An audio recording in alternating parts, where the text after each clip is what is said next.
Hello friends, मैं सुष्मिता राणा आप सभी का स्वागत करती हूँ हमारे YouTube channel target for IQ में। दोस्तों, आज हम पढ़ने जा रहे हैं मार्च 2020 के करंट अफेयर्स के एमसीक्यू। ये एमसीक्यू आने वाले एग्ज़ाम्स के लिए बहुत ही इम्पॉर्टेंट है, तो आप प्लीज़ क्वेश्चंस पढ़ करके 2 मिनट वीडियो पॉज करके उसका आंसर कमेंट सेक्शन में लिखिएगा, ताकि इससे आपका रिवीजन अच्छे से हो जाए।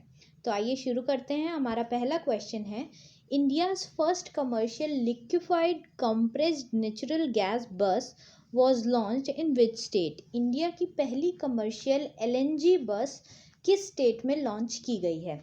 ऑप्शंस हैं आपके तमिलनाडु, केरला, उड़ीसा एंड राजस्थान।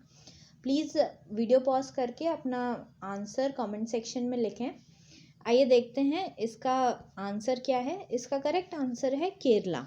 इंडिया की पहली कमर्शियल एलएनजी बस जो कि पेट्रोनेट ने डेवलप की है, वो केरला के कोची सिटी में लॉन्च की गई है। ये क्लेम किया जा रहा है कि ये बस सिंगल फिलिंग में 900 किलोमीटर तक ट्रैवल कर सकती है। और पेट्रोनेट के आगे जो प्लान्स हैं वो ये हैं कि 28 एलएनजी डिस्पेंसिंग सेंटर्स इंडिया में खोले जाएंगे, जिसमें से कि 4 स्टेशंस जो हैं वो केरला में होंगे। एलएनजी एक बहुत ही एनवायरनमेंट फ्रेंडली गैस है, और अगर डीजल से कंपेयर किया जाए तो कॉस्ट इफेक्टिव भी है। उसके बाद आते हैं हमारे सेकंड क्वेश्चन पे। सेकंड क्वेश्चन है, the Bundelkhand expressway which was in news recently is proposed to be built across which state? Bundelkhand expressway जो कि अभी रिसेंटली न्यूज़ में था, वो किस स्टेट के अक्रॉस बिल्ट किया जा रहा है? ऑप्शंस हैं आपके पास मध्य प्रदेश, उत्तर प्रदेश, उत्तराखंड या फिर बिहार। इसका आंसर देख लेते हैं। करेक्ट आंसर है इसका बी, उत्तर प्रदेश। हमारे प्राइम मिनिस्टर नरेंद्र मोदी ने इसका फाउंडेशन स्टोन जो है चित्रकूट उत्तर प्रदेश में ले डाउन किया है। और जो प्रपोज्ड एक्सप्रेसवे है वो बैकवर्ड रीजन्स को नेशनल कैपिटल रीजन से कनेक्ट करेगा, और ये बुंदेलखंड डिफेंस इंडस्ट्रियल कॉरिडोर को भी सपोर्ट करेगा। उसके बाद आते हैं हमारे थर्ड क्वेश्चन पे। Which state recently passed resolution to conduct a caste based census in the state? कौन से स्टेट ने रिसेंटली एक रेजोल्यूशन पास किया है जो कि कास्ट बेस्ड सेंसस कराएगा स्टेट में? आपके ऑप्शंस हैं केरला, बिहार, वेस्ट बंगाल या फिर उड़ीसा। इसका सही आंसर है बिहार। बिहार लेजिस्लेटिव असेंबली ने रिसेंटली एक रेजोल्यूशन पास किया है, जिसकी मदद से कास्ट बेस्ड सेंसस जो है वो स्टेट में कंडक्ट कराया जाएगा। नेक्स्ट क्वेश्चन पे आते हैं। Which Indian university was the winner of the Khelo India university games 2020? कौन सी Indian university Khelo India university games 2020 की विनर थी? आपके ऑप्शंस हैं Savitribai Phule Pune university, Punjab university, Madras university या फिर आंध्रा यूनिवर्सिटी। इसका करेक्ट आंसर है B, Punjab university. Khelo India university games Bhubaneswar Orissa में कंक्लूड हुए। पंजाब यूनिवर्सिटी को टोटल 46 मेडल मिले, जिसमें से कि 17 गोल्ड मेडल्स थे, और सेकंड पोजीशन पे सावित्री भाई फूले यूनिवर्सिटी पुणे है। उसके बाद आते हैं हमारे फिफ्थ क्वेश्चन पे, जो कि है which tri state sanctuary has been declared as eco sensitive zone recently? ऐसी कौन सी सेंचुरी जो कि 3 स्टेट्स में है, ट्राई स्टेट, जिसको कि इको सेंसिटिव जोन डिक्लेयर किया गया है? आपके ऑप्शंस हैं national Chambal sanctuary, Gir wild life sanctuary, Periyar wild life sanctuary, Corbett national park. Answer है इसका correct A, national Chambal sanctuary. National Chambal sanctuary को रिसेंटली मिनिस्ट्री ऑफ एनवायरनमेंट ने इको सेंसिटिव जोन डिक्लेयर किया है।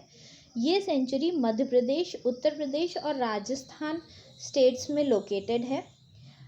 इस सेंचुरी में 75% ऑफ घड़ियाल्स रहते हैं।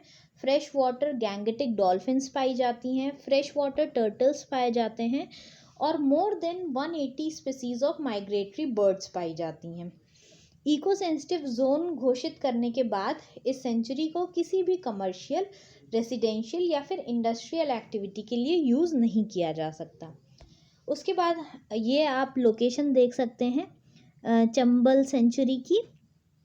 उसके बाद आते हैं हमारे नेक्स्ट क्वेश्चन पे, जो कि है according to new data from the Stockholm international peace research institute SIPRI, which country is the largest exporter of arms during the past 5 years।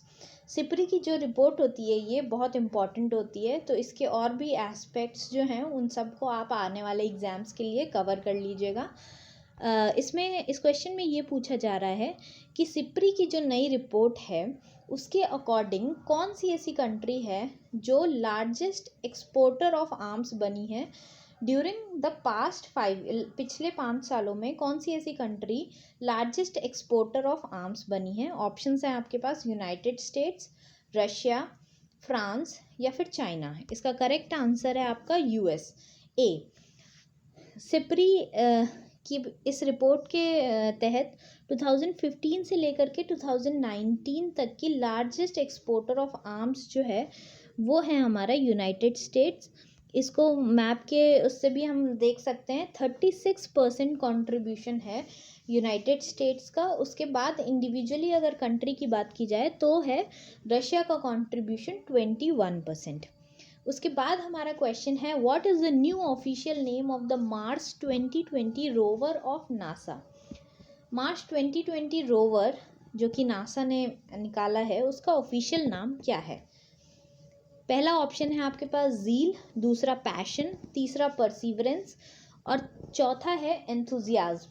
इसका एक हिंट ये है कि ये नाम जो है उसको एक 7-year-old बॉय ने दिया है जो कि नासा ने चूज़ किया था।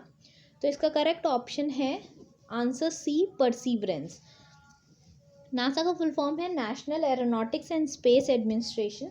उसने अभी अपने मार्स 2020 रोवर का ऑफिशियल नेम अनाउंस किया है जो कि है परसीवरेंस। ये रोवर एक रोबोटिक साइंटिस्ट है और जो मिशन इंक्लूडेड हैं इस रोवर में वो ये हैं कि ये पास्ट माइक्रोबियल लाइफ के साइंस ढूंढेगा मार्स पे, और ये रेड प्लैनेट जो कि मार्स होता है उसके क्लाइमेट और जियोलॉजी को स्टडी करेगा। उसके बाद आते हैं हम अपने 8th क्वेश्चन पे, when is the zero discrimination day observed. Zero discrimination day कब ऑब्जर्व किया जाता है। आपके पास ऑप्शंस हैं 28 फरवरी, 1 मार्च, 15 अप्रैल या फिर 2 अप्रैल। करेक्ट आंसर है आपका बी, 1 मार्च। 1 मार्च 2020 को zero discrimination day globally observe किया जाता है। ये डे इसलिए ऑब्जर्व किया जाता है ताकि हम प्रमोट कर सकें और सेलिब्रेट कर सकें सबके rights, each human present on the earth, उन सब के राइट्स हम सेलिब्रेट कर सकें regardless of age, gender, sexuality, nationality, ethnicity, skin colour. इस बार के ज़ीरो डिस्क्रिमिनेशन डे की थीम थी zero discrimination against women and girls. उसके बाद आते हैं हमारे नेक्स्ट क्वेश्चन पे, which Indian state declared corona virus कोविड-19 as epidemic for the first time in the country. कौन सा ऐसा इंडियन स्टेट है जिसने कोरोना वायरस को एक एपिडेमिक घोषित किया है पहली बार कंट्री में। ऑप्शंस हैं आपके पास राजस्थान, हरियाणा, महाराष्ट्र या फिर कर्नाटका। इसका करेक्ट आंसर है बी, हरियाणा। हरियाणा ने अभी रेगुलेशंस पास किए हैं, हरियाणा एपिडेमिक डिसीज़ कोविड-19 रेगुलेशन 2020। इसी के तहत हरियाणा ने कोविड-19 को एक एपिडेमिक घोषित किया है और इस रेगुलेशन से वो इस वायरस के स्प्रेड को कंट्रोल करने में मदद करेगा। उसके बाद आते हैं हम अपने 10th क्वेश्चन पे, जो कि है ICDS कॉमन एप्लीकेशन सॉफ्टवेयर जो कि अभी न्यूज़ में देखा गया था वो किस स्कीम से रिलेटेड है। तो आपके ऑप्शंस हैं प्रधानमंत्री मातृ वंदना योजना, जननी सुरक्षा योजना, पोषण अभियान, प्रधानमंत्री स्वास्थ्य सुरक्षा योजना। ये चारों योजनाएं आपके लिए बहुत ज़्यादा इम्पॉर्टेंट है। इसका करेक्ट आंसर है पोषण अभियान जो कि है ऑप्शन सी।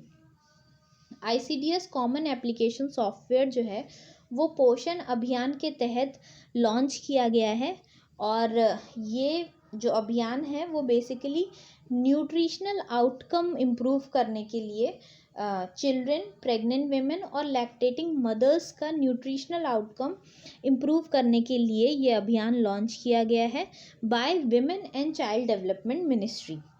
इस मिनिस्ट्री ने ये भी अनाउंस किया है कि जो भी आंगनवाड़ी वर्कर्स हैं उनको स्मार्टफोन्स प्रोवाइड किए जाएंगे ताकि वो अपनी सर्विसेज इफ़ेक्टिवली डिलीवर कर सकें। उसके बाद आता है हमारा 11th question. The government has invoked epidemic diseases act to make the health advisories enforceable. When was the act enacted? इसमें ये पूछा जा रहा है कि एपिडेमिक डिजीज़ एक्ट जो है वो किस ईयर में इनैक्ट किया गया था। तो आपके पास ऑप्शंस हैं 1897, 1921, 1947 या 1987। इस एक्ट के बारे में आपको ये याद रखना है कि ये एक्ट 123 ईयर ओल्ड है। ओके, तो इसका करेक्ट ऑप्शन है ए 1897। उसके बाद आते हैं नेक्स्ट क्वेश्चन पे। The traditional festival called Fugly is celebrated in which Indian state? Fugly नाम का ट्रेडिशनल फेस्टिवल कौन से इंडियन स्टेट में सेलिब्रेट किया जाता है? आपके पास ऑप्शंस हैं मिजोरम, नागालैंड, हिमाचल प्रदेश या फिर मध्य प्रदेश।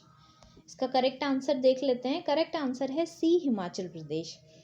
ये वहाँ का एक ट्रेडिशनल फेस्टिवल होता है जो कि इसलिए हम मनाते हैं ताकि victory of good over evil observe करने के लिए, और ये festival end of winter mark करता है और बिगनिंग ऑफ स्प्रिंग मार्क करता है। और ऐसे मास्क जो हैं वो फेस पे पहन करके ये आप कह सकते हैं कि उनके ड्रेस का एक पार्ट होता है जो कि ये फेस्टिवल मनाते हैं। उसके बाद आते हैं हमारे 13th क्वेश्चन पे। The cabinet committee on economic affairs recently approved an additional fixed cost of ₹350 per tonne to which commodity? Cabinet committee on economic affair ने अभी एक additional fixed cost 350 per ton की एक कमोडिटी पे increase की है। वो कौन सी कमोडिटी है ये बताना है आपको। आपके ऑप्शंस हैं कॉटन, यूरिया, जूट या फिर टी। इसका करेक्ट आंसर देख लेते हैं, वो है बी, यूरिया। अभी cabinet committee on economic affairs ने अप्रूव किया है प्रपोज़ल डिपार्टमेंट ऑफ फर्टिलाइजर्स का, और ये मॉडिफाइड न्यू प्राइसिंग स्कीम के तहत इंक्रीज़ किया गया है।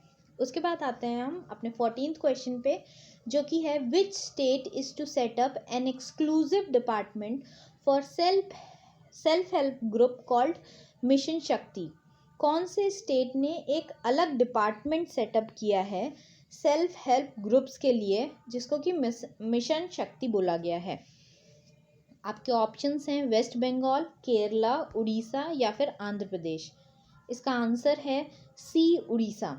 बहुत सारी स्कीम्स हैं उड़ीसा की जो कि बहुत ही ज़्यादा प्रचलित हैं, तो आपको ये भी याद रखनी है एक मिशन शक्ति। ये इसलिए इंट्रोड्यूस की गई है ताकि एक इंडिपेंडेंट न्यूट्रिशन बजट जो है वो इंट्रोड्यूस किया जा सके to enhance the nutritional status of mothers and children of the state. Okay, उसके बाद आते हैं हमारे 15th क्वेश्चन पे। Which Indian public sector bank waived the minimum balance requirement of all saving banks account? जैसे कि जब आप सेविंग अकाउंट खुलवाते थे तो उसमें आपको एक मिनिमम बैलेंस मेंटेन करना पड़ता था। तो कौन सा ऐसा इंडियन पब्लिक सेक्टर बैंक है जिसने वो मिनिमम बैलेंस की जो कंडीशन होती है वो वेव ऑफ कर दी है? ऑप्शंस हैं आपके पास Punjab national bank, state bank of India, Canara bank या फिर यूनियन बैंक ऑफ इंडिया। इसका करेक्ट आंसर देख लेते हैं, वो है B, state bank of India, जो कि लार्जेस्ट लेंडर ऑफ इंडिया है। उसने रिसेंटली अनाउंस किया है कि जो भी पेनाल्टी चार्जेस लगते थे non maintenance of average monthly balance, वो अब नहीं लगेंगे। ओके, उसके बाद आते हैं हमारे 16th क्वेश्चन पे। The government has declared face mask and hand sanitizers as essential commodities by placing them under which act? Government ने अभी फेस मास्क और हैंड सैनिटाइजर्स को एसेंशियल कमोडिटी घोषित किया है। उनको कौन से एक्ट के अंदर रखा गया है? तो इसके ऑप्शंस हैं आपके पास: consumer protection act 2019, essential commodities act 1955, epidemic act 1897, bureau of Indian standard act 2016। इसका करेक्ट आंसर है आपका B, the essential commodities act 1955। Union consumer affair ministry ने ये अनाउंस किया है कि जो भी हैंड सैनिटाइजर्स और मास्क हैं उन सबको एसेंशियल कमोडिटी डिक्लेयर कर दिया जाएगा, और एसेंशियल कमोडिटीज़ एक्ट 1955 को अमेंड करके ऐसा किया गया है। उसके बाद देखते हैं हमारा 17th question. Who is the author of the recently released book titled my encounters in parliament? आपके ऑप्शन हैं बालचंद्र मुंगेकर, हामिद अंसारी, डी राजा या फिर सीताराम येचूरी। यहाँ पे ये ध्यान रखना है आपको कि हामिद अंसारी जी ने उस बुक का इनॉग्रेशन किया था, लेकिन उसके ऑथर कोई और थे। तो इसका करेक्ट आंसर देख लेते हैं। इसका करेक्ट आंसर है ए, बालचंद्र मुंगेकर। वो एक इंडियन इकोनॉमिस्ट थे, सोशल वर्कर थे और फॉर्मर राज्यसभा मेंबर भी थे। तो उन्होंने ये बुक लिखी है माई एनकाउंटर्स इन पार्लियामेंट। उसके बाद आते हैं 18th क्वेश्चन पे, जो कि है when is world sparrow day celebrated every year? Options हैं आपके पास मार्च 18, मार्च 19, मार्च 20 और मार्च 21। तो इसका करेक्ट आंसर है सी, मार्च 20। और इस डे का थीम जो था वो था आई लव स्पैरोज़। ये डे ये हाईलाइट करता है कि जो ये बर्ड है स्पैरो, उसकी पॉपुलेशन में बहुत ज़्यादा डिक्रीज़ आया है और sparrow is on the verge of extinction. तो हमें स्पैरोज़ को कंजर्व करने के लिए इनिशिएटिव्स भी उठाने चाहिए, जैसे कि फॉरेस्टेशन करना है हमें। तो ये सारी चीज़ें इस दिन डिस्कस की गई हैं। उसके बाद आते हैं हमारे 19th क्वेश्चन पे। What is the name of the mobile application launched by the Indian government to track the risk of corona virus infection? Corona virus infection के रिस्क को ट्रैक करने के लिए इंडियन गवर्नमेंट ने कौन सा मोबाइल एप्लीकेशन लॉन्च किया है? इसके ऑप्शन है आपके कोरोना सुरक्षा, कोरोना कवच, कोरोना रक्ष या फिर कोरोना सेवक। इसका करेक्ट आंसर है आपका कोरोना कवच, जिसका कि सिंबल यहाँ पे आप फिगर में देख सकते हैं। ये एप्लीकेशन जो है वो जॉइंटली डेवलप किया गया है by union ministry of electronics and information technology और union ministry of health and family welfare के द्वारा, जो कि ट्रैक करता है risk of corona virus infection. ये नाम याद रखिएगा इसका, कोरोना कवच। उसके बाद आते हैं हमारे लास्ट क्वेश्चन पे, जो कि है 20th question. Recently announced India European union flagship call कौन सी फील्ड से एसोसिएटेड है? पहला आपका ऑप्शन है एनर्जी, दूसरा है आर्टिफिशियल इंटेलिजेंस, तीसरा डिफेंस या चौथा ऑप्शन है मरीन टेक्नोलॉजी। इसका करेक्ट आंसर देख लेते हैं। इसका करेक्ट आंसर है A, energy. India European union flagship call जो है वो इंटीग्रेटेड लोकल एनर्जी सिस्टम्स पे की गई है, जो कि अभी इंडिया स्मार्ट यूटिलिटी वीक 2020 में अनाउंस की गई थी। ये कोलैबोरेशन जो है वो क्लीन एनर्जी को प्रमोट करने के लिए किया गया है, जिससे कि जो भी इस फील्ड में रिसर्च चल रही हैं, बेसिकली जो रिन्यूएबल एनर्जी सिस्टम्स से रिलेटेड जो रिसर्च चल रही हैं उनको प्रमोट करने के लिए ये फ्लैगशिप कॉल हुई है। आज की वीडियो में बस इतना ही। मैं आशा करती हूँ कि आप सबको ये वीडियो बहुत पसंद आई होगी। कोई भी आपकी क्वेरीज़ हैं तो उनको कमेंट सेक्शन में पूछिएगा, और मैं और सारी मंथ्स के भी करंट अफेयर्स ऐसे ही लाती रहूँगी।